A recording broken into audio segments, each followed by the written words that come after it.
Bonjour à tous et à toutes, comment allez-vous? Bienvenue dans une nouvelle vidéo. Aujourd'hui on va parler des États-Unis, de la Fulbright, etc.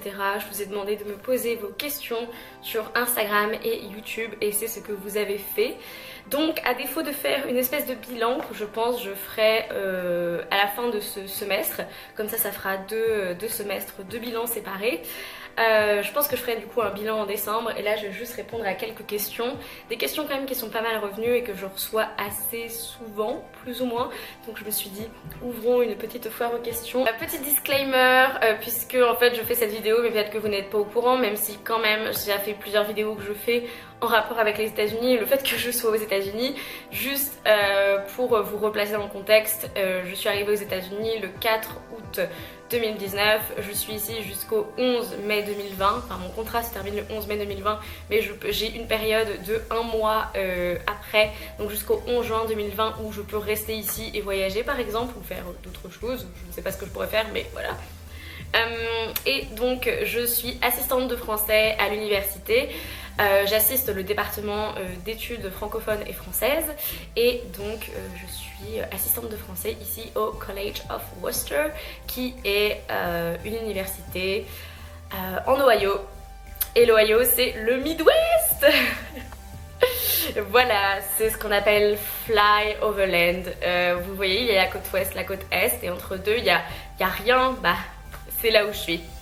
Je vous mettrai, je crois que j'ai une photo, mes parents ont mis sur le frigo là où j'étais précisément en Ohio, donc je vous mettrai une carte avec là où je suis précisément. Est-ce que tu vas ramener tous tes livres achetés aux États-Unis en France? C'est Millie D qui me pose cette question, je ne sais pas comment le prononcer. Non, je ne vais pas ramener tous les livres que j'ai achetés ici aux États-Unis en France. Je ne vais pas ramener tous les livres que j'ai lus ici aux États-Unis en France pour la simple et bonne raison que de manière logistique de toute façon ce serait impossible. Ça coûte extrêmement cher d'envoyer des colis.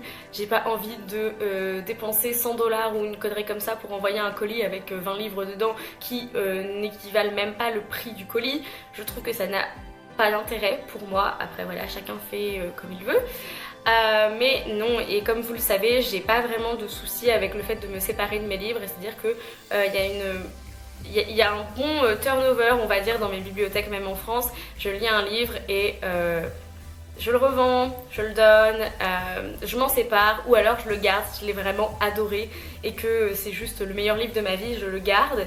Mais là je sais qu'il y a plein de livres que je vais donner, que je vais revendre à la librairie d'occasion de la ville de Worcester. Et donc non, je ne vais pas tous les ramener, mais déjà je reviens en France pour Noël au mois de décembre, donc je vais pouvoir ramener quelques-uns des livres que j'ai envie de garder, envie d'avoir en France avec moi. Je vais les ramener dans ma valise et comme ça bah déjà ce sera une bonne partie des livres que je veux ramener en France qui seront déjà repartis avec moi. Donc mais c'est une question qui a été énormément posée et mes parents m'ont posé la même question en voyant mon book haul. Ils étaient en mode c'est bien d'acheter des livres mais tu vas faire comment pour les ramener?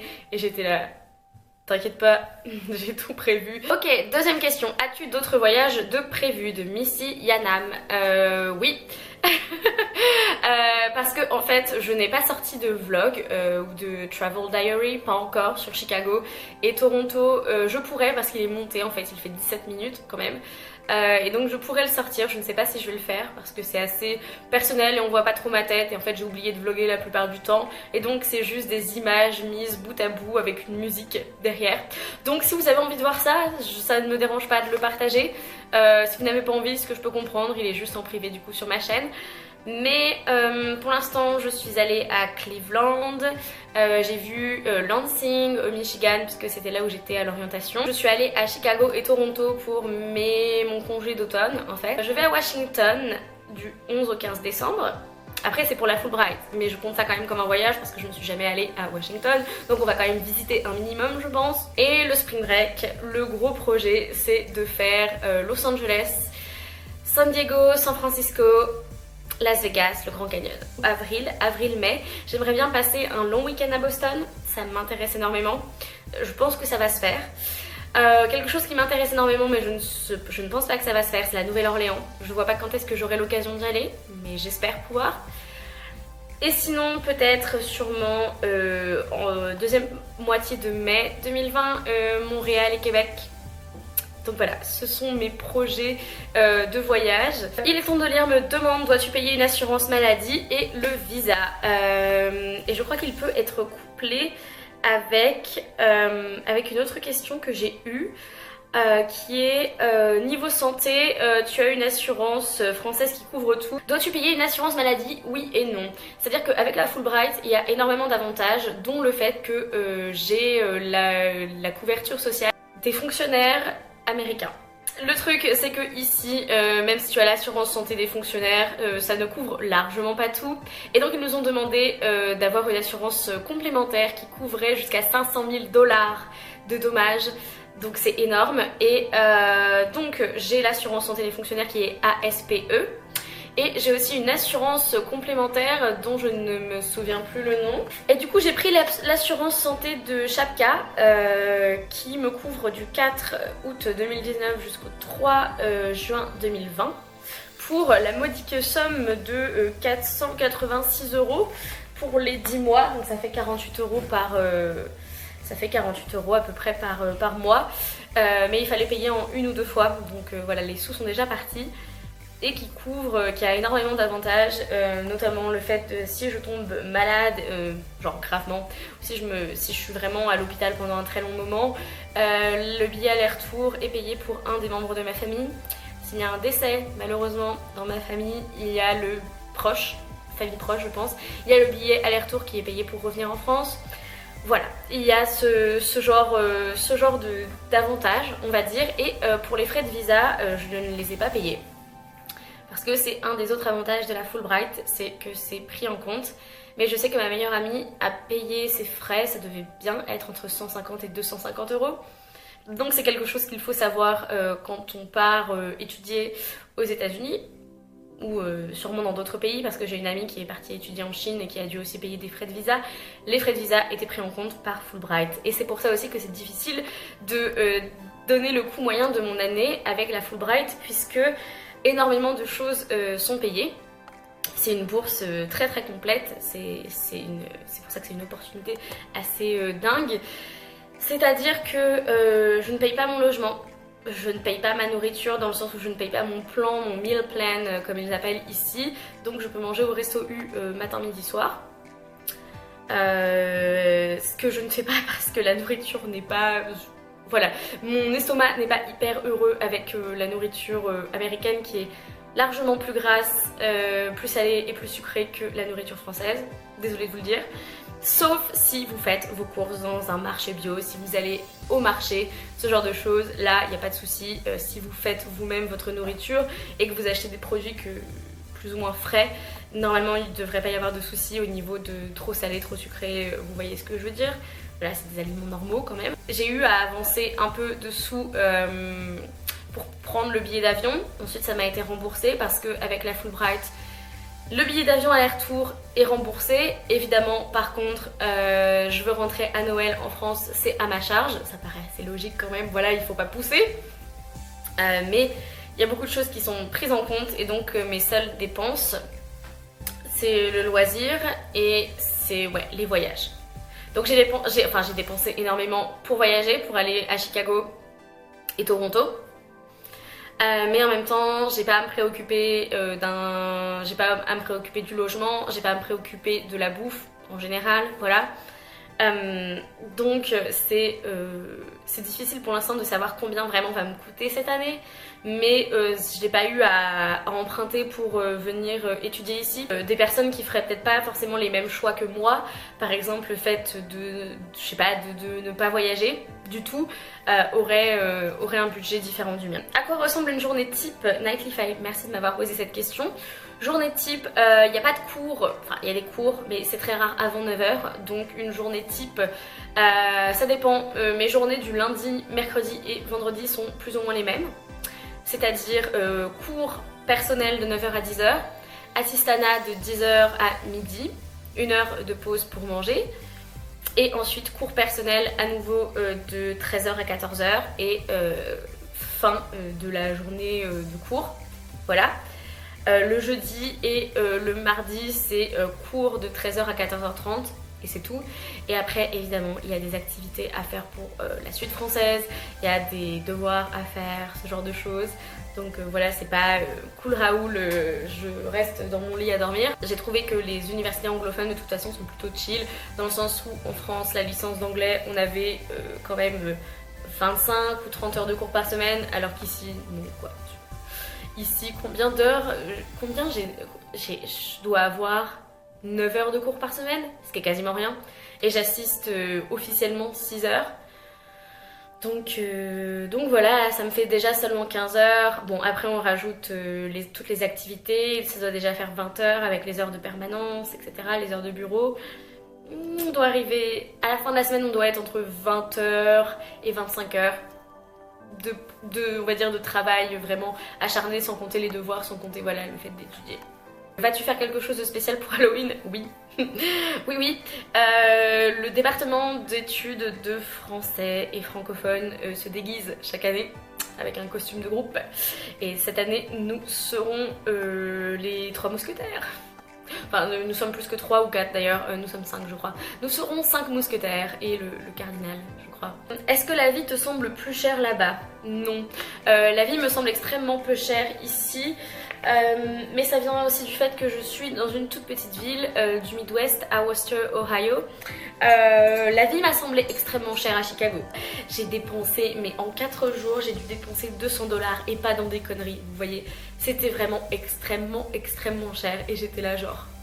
En Ohio, ici à Wooster, il y a la taxe, évidemment il y a toujours des taxes et ça il faut s'en souvenir parce que des fois on voit un prix qui n'est pas forcément hyper cher, mais ensuite il faut se souvenir qu'on ajoute une taxe qui peut rajouter entre je sais pas 60 centimes jusqu'à 3 ou 4 $, donc il faut bien penser à ça.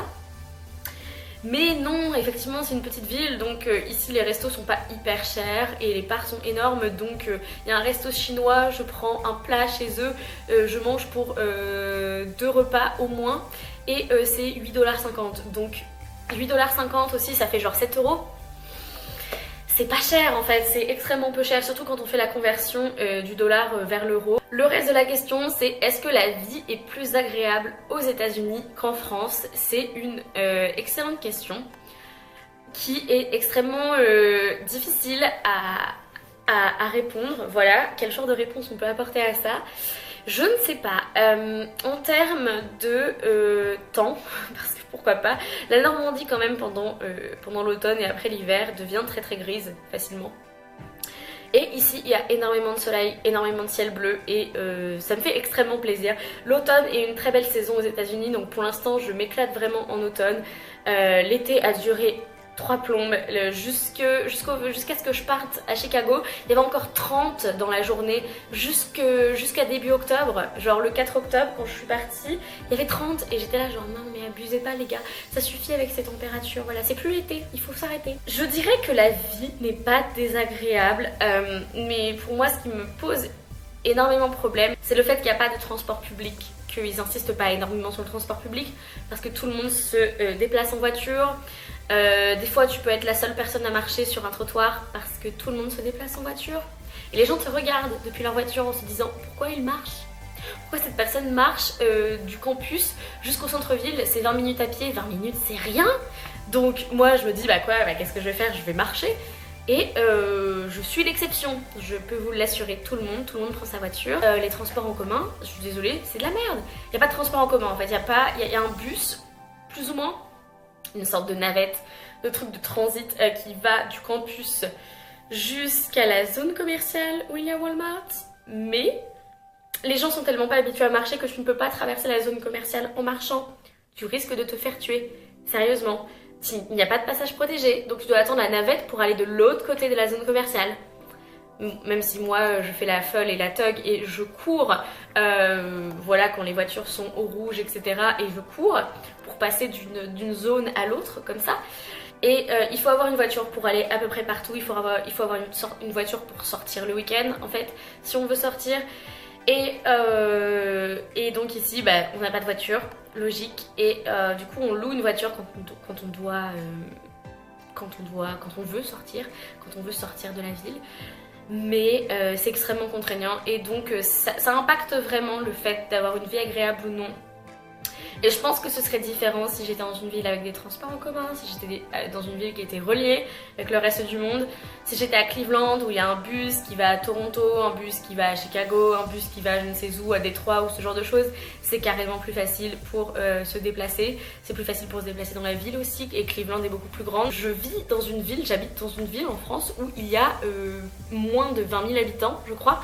Mais on est tellement bien desservis en fait les gars, je crois que je vais revenir en France et je vais tellement être émerveillée par le fait que plus ou moins quand même beaucoup d'endroits en France, même s'ils sont censés être isolés, sont plus ou moins reliés quand même à la vie.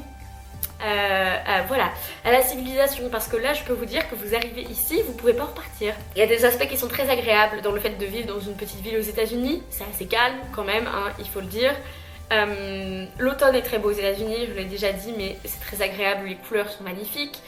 Le campus, c'est agréable de vivre quand même sur le campus parce que bah justement, puisqu'on n'est pas trop relié à la civilisation et au reste du monde, on a quand même pas mal de choses sur le campus pour pouvoir être plus ou moins autosuffisant. Mais fondamentalement, il y a des restaurants, il y a une librairie d'occasion.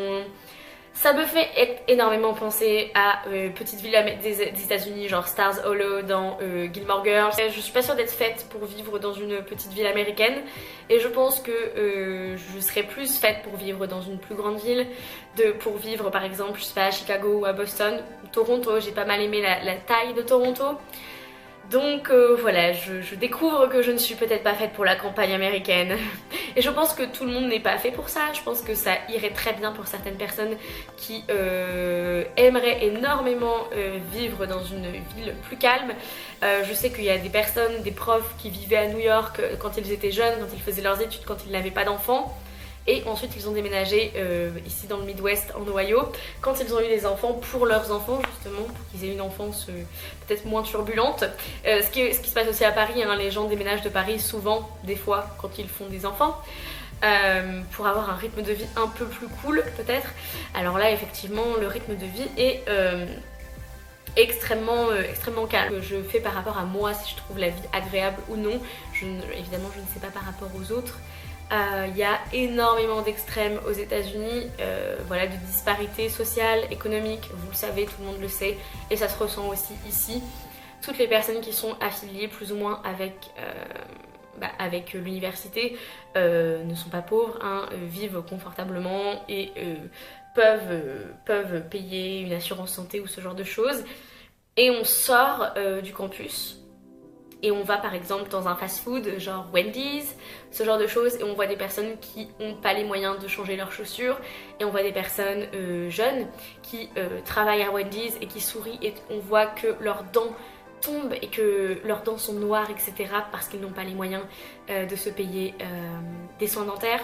Ce que je ressens, comment je me sens ici est influé aussi par le fait de ce que je vois et des disparités économiques, sociales, morales, je sais pas, tout ce genre de disparités que je vois, et je peux pas fermer les yeux sur ce genre de choses. Enfin, peut-être que d'autres personnes pourraient. Moi, ça rentre quand même en compte dans le fait de vivre agréablement ou pas, de savoir si mes voisins vivent agréablement ou s'ils sont dans la dèche et qu'ils sont à la rue quasiment. Réponse extrêmement longue pour une question extrêmement complexe. Dernière question de Amal Kamui. Après ton séjour aux States, que comptes-tu faire? Y resteras-tu ou vas-tu revenir en France? As-tu déjà des plans pour la suite? Écoutez, oui, j'ai des pistes, ok, j'ai des pistes. Je ne me vois pas rester aux États-Unis, et aussi pour la simple et bonne raison que je ne peux pas travailler aux États-Unis pendant les 2 prochaines années. La Fulbright a une condition, c'est que vous êtes interdit d'avoir un visa travail. Vous ne pouvez pas avoir de visa travail si vous n'avez pas complété 2 ans dans votre pays d'origine. Ça peut être 2 années consécutives, ça peut être 2 années entrecoupées. Il faut que vous puissiez prouver que vous avez été 2 ans sur le territoire français, en tant que moi, française. Il y a peut-être un moyen, les gens n'étaient pas sûrs, peut-être que le fait d'être en Europe est suffisant, mais par exemple si vous êtes au Canada, ça ne compte pas pour le fait que vous êtes sorti 2 ans des États-Unis. Donc je pourrais, je sais pas, travailler 10 ans au Canada et je n'aurais toujours pas, sans revenir et travailler par exemple ou étudier 2 ans en France, et j'aurais toujours pas le droit d'avoir un visa de travail aux États-Unis. Donc c'est problématique, c'est comme ça, hein. C'est la loi, c'est les règles. Mais je ne peux pas rester aux États-Unis dans le sens où je pourrais rester en tant qu'étudiante, j'aurais le droit d'avoir un visa étudiante, mais la vie, comment je ferais pour vivre si je n'ai pas le droit de travailler à côté? C'est une très bonne question, c'est une question que je me pose. Donc pour l'instant, je ne prévois pas de rester aux États-Unis, notamment pour cette raison. Je suis pas sûre de vouloir vivre aux États-Unis, mais voilà, ma carrière me rapproche des pays anglophones et notamment des États-Unis. Mais je ne sais pas où je serai l'année prochaine. Je ne sais absolument pas où je serai. Je pense que je serai en Europe. Je pense que je serai en Europe. Je ne pense pas être au Canada ou dans d'autres pays, je pense que je serai en Europe.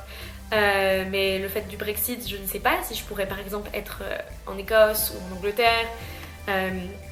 J'ai eu ma collègue qui m'a parlé de l'université de Vienne. Est-ce que je serai en Autriche? Je ne sais absolument pas ce que je vais faire l'année prochaine. Je suis sûre à 99% que j'aurai eu mon diplôme, mon master, donc c'est déjà ça, en juin 2020. Et ensuite, il faut voir ce qu'est la prochaine étape pour moi. Mais c'est ce que je suis en train de découvrir aussi de moi-même. Pour l'instant, je suis pas trop stressée parce qu'on est qu'au mois d'octobre 2019 et c'est pour septembre 2020. Mais voilà, ça va arriver et il faut que je réfléchisse. Et voilà, c'est tout pour cette FAQ qui est extrêmement longue. En fait, je me disais, j'ai pas tant de questions que ça va. Et maintenant, je me dis, mais j'ai énormément de questions, j'ai eu énormément de questions. Enfin, c'est surtout que moi, je parle énormément. Donc voilà, j'espère que cette vidéo vous aura plu. N'hésitez pas à mettre d'autres questions dans les commentaires et voilà, j'y répondrai peut-être dans une autre vidéo ou j'y répondrai sous cette vidéo. Et n'hésitez pas, si vous avez déjà vécu aux États-Unis par exemple, à me dire votre ressenti. Et voilà, n'hésitez pas à engager la conversation dans les commentaires, ça me ferait extrêmement plaisir. Et en attendant une prochaine vidéo, lisez bien, amusez-vous avec vos lectures et